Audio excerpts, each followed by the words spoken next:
جناب جمعی بن عمیر اور یہ بنی تیم اللہ بن ثعلبہ کے خانوادے سے ہیں۔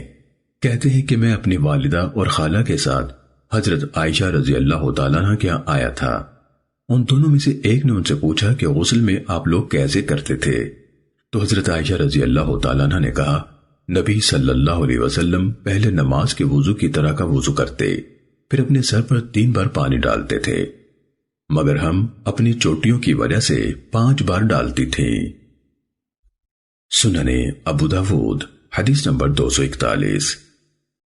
ام المومنین سیدہ عائشہ رضی اللہ تعالیٰ عنہ بیان کرتی ہیں کہ رسول اللہ صلی اللہ علیہ وسلم جب غسل جنابت کرتے، سلیمان کی روایت میں ہے ابتدا کرتے تو اپنے دائیں ہاتھ سے بائیں پر پانی ڈالتے، اور مسدد کی روایت میں ہے اپنے دونوں ہاتھ دھوتے، برتن کو اپنے دائیں ہاتھ پر اوندا کرتے۔ اس کے بعد دونوں مشائخ روایت کرنے میں متفق ہیں کہ پھر اپنی شرمگاہ دھوتے اور بقول مسدد اپنے بائیں ہاتھ پر پانی ڈالتے، اور بسا اوقات وہ یعنی حضرت عائشہ رضی اللہ تعالیٰ عنہ شرمگاہ کا ذکر کنایہ سے کرتی، پھر آپ نماز کے وضو کی طرح کا وضو کرتے، پھر اپنے ہاتھ میں پانی ڈالتے اور اپنے بالوں کا خلال کرتے۔ جب سمجھتے کہ جلد تر ہو گئی ہے یا صاف ہو گئی ہے تو اپنے سر پر 3 لب پانی ڈالتے، اور آخر غسل میں اگر کوئی پانی بچ رہتا تو اپنے جسم پر ڈال لیتے۔ سننے ابو داود حدیث نمبر 242۔ ام المومنین سیدہ عائشہ رضی اللہ تعالیٰ عنہ بیان کرتی ہیں کہ رسول اللہ صلی اللہ علیہ وسلم جب غسل جنابت کا ارادہ کرتے تو اپنے ہاتھوں سے ابتدا کرتے، انہیں دھوتے، پھر اپنی شرمگاہ کے گردا گرد دھوتے، یعنی شرمگاہ، چڈے، رانے اور گھٹنوں کے پیچھے والا حصہ دھوتے اور اس پر پانی بہاتے، پھر جب شرمگاہ کی صفائی کے بعد اپنے ہاتھوں کو صاف کر لیتے تو مزید طہارت کے لیے ان ہاتھوں کو دیوار پر مارتے، یعنی مٹی سے ملتے، پھر وضو شروع کرتے اور اپنے سر پر پانی ڈالتے۔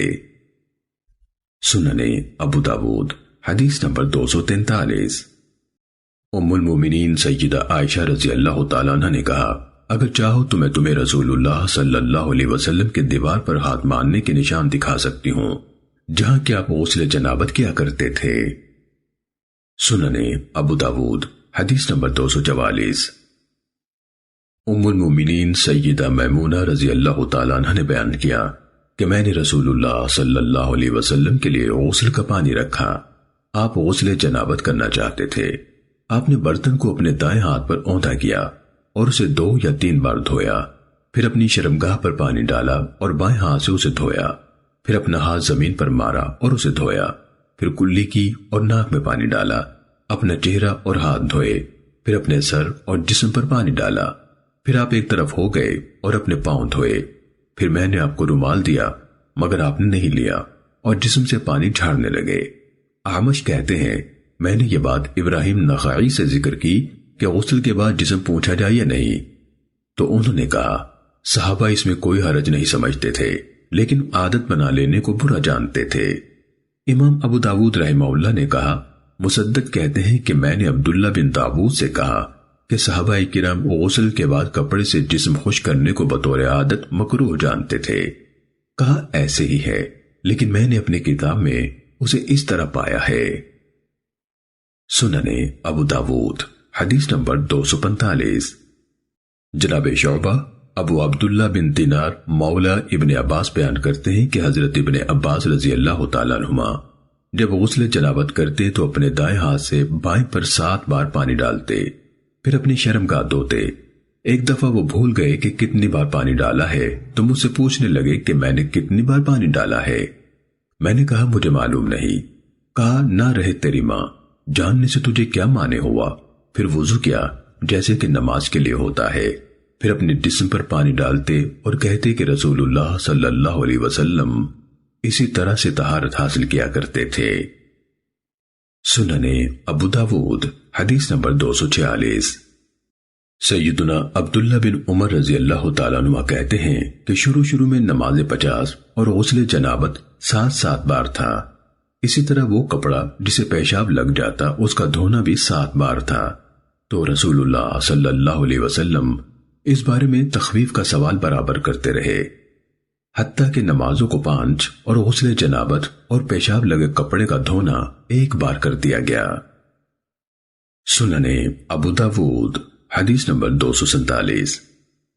سیدنا ابو ہریرہ رضی اللہ تعالیٰ عنہ بیان کرتے ہیں کہ رسول اللہ صلی اللہ علیہ وسلم نے فرمایا، ہر بال کے نیچے جنابت ہے، لہذا اپنے بالوں کو دھو اور جسم کو خوب صاف کرو۔ امام ابو داود رحمہ اللہ نے کہا، حارث بن وجیح کی مذکورہ حدیث منکر ہے اور وہ ضعیف ہے۔ سننے ابو داود حدیث نمبر 248۔ سیدنا علی رضی اللہ تعالیٰ عنہ سے مروی ہے کہ رسول اللہ صلی اللہ علیہ وسلم نے فرمایا، جس نے جنابت میں ایک بال کی جگہ بھی چھوڑ دی اور اسے نہ دھویا تو اس کے ساتھ آگ میں ایسے اور ایسے کیا جائے گا، یعنی عذاب دیا جائے گا۔ حضرت علی رضی اللہ تعالیٰ عنہ فرماتے ہیں، میں اسی وجہ سے اپنے سر کا دشمن بن گیا ہوں، میں اسی وجہ سے اپنے سر کا دشمن بن گیا ہوں، میں اسی وجہ سے اپنے سر کا دشمن بن گیا ہوں۔ آپ اپنے بال منڈائے رکھتے تھے۔ سننے ابو داود حدیث نمبر 249۔ ام المومنین سیدہ عائشہ رضی اللہ تعالیٰ عنہ کہتی ہیں کہ رسول اللہ صلی اللہ علیہ وسلم غسل کرتے، 2 رکعتیں ادا کرتے اور نماز فجر پڑھتے، اور میں نہیں سمجھتی کہ آپ غسل کے بعد وضو کی تجدید کرتے تھے۔ سننے ابو داود حدیث نمبر 250۔